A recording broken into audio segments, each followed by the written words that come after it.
हरे कृष्ण। भीष्म स्तुति text number 7। शितविशिखहतो विशीर्णदंशः शतजपरिप्लुत आततायि no मे प्रसभमभिससारमद्वदार्थम् स भवतु मे भगवान् गतिर्मुकुन्द। फिर से। शितविशिखहतो विशीर्णदंशः शतजपरिप्लुत आततायि नो मे प्रसभमभिससारमद्वदार्थम् स भवतु मे भगवान् गतिर्मुकुन्द। अब इसकी वर्ड टू वर्ड मीनिंग्स देखते हैं। शितविशिखहतो यानी कि मेरी बाणों से घायल, विशीर्ण दंशः और क्या हुआ था, छिन्न हुआ, टूट गया था। क्या इसमें ये छिन्न हुआ कवच, मेरी बाणों से आपका जो कवच है टूट गया था।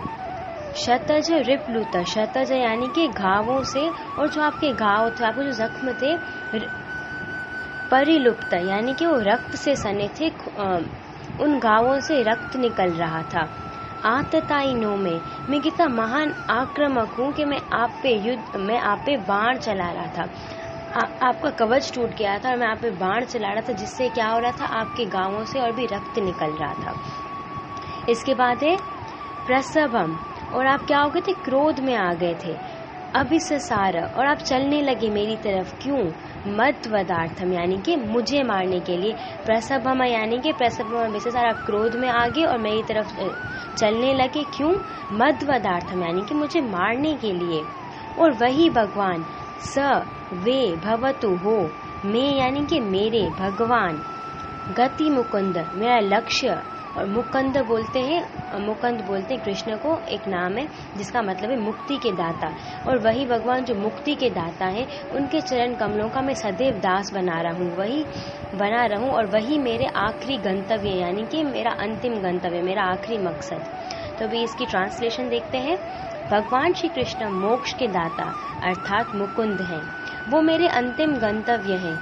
युद्ध भूमि में उन्होंने मेरे ऊपर आक्रमण किया। मेरे लगाए बाणों के घावों से वो अधिक क्रोधित हो गए। उनका सोने का कवच टूट गया और उनके शरीर से खून की धारा बहने लगी। तो मैं वास्तव में देखा जाए, जो साधारण लोग हैं वो तो ये सोच रहे होंगे कि भाई कृष्ण कैसे गायब हो सकते हैं, और कौन सी कृष्ण जिसने अपनी प्रतिज्ञा तक तोड़ दी। कृष्ण ने अपनी प्रतिज्ञा तोड़ी थी, क्यों? कि कृष्ण भीष्म पितामह की प्रतिज्ञा को पूरा करने के लिए, अपने भक्त की प्रतिज्ञा को। ये जो साधारण लोग होते हैं ना, वो शुद्ध भक्त और भगवान का संबंध नहीं समझ पाते, और जो ये समझ रहे कि भक्त जो ना कभी कृष्ण का शत्रु नहीं होता है। अभी कृष्णा भीष्म के पास क्यों जा रहे थे, उसकी तरफ चलने लगे, क्योंकि वो चाह रहे थे कि मैं मरते समय कृष्ण का दर्शन करूं। तो फिर एक तरह से कृष्ण उनको मार रहे थे, लेकिन उनका कल्याण भी कर रहे थे। कृष्ण कितने मंगलमय है कि वो जो ना युद्ध करते भी हैं, किसी को मारते भी हैं, तो उससे उनका कल्याण ही होता है। उनको क्या मिलती है? मुक्ति मिलती है। लेकिन जो वास्तव में जो साधारण मूर्ख लोग हैं, वो समझ नहीं पाते कृष्ण और शुद्ध भक्त का संबंध, और इसलिए वो क्या हो जाते हैं, मोहित हो जाते हैं। हरे कृष्णा।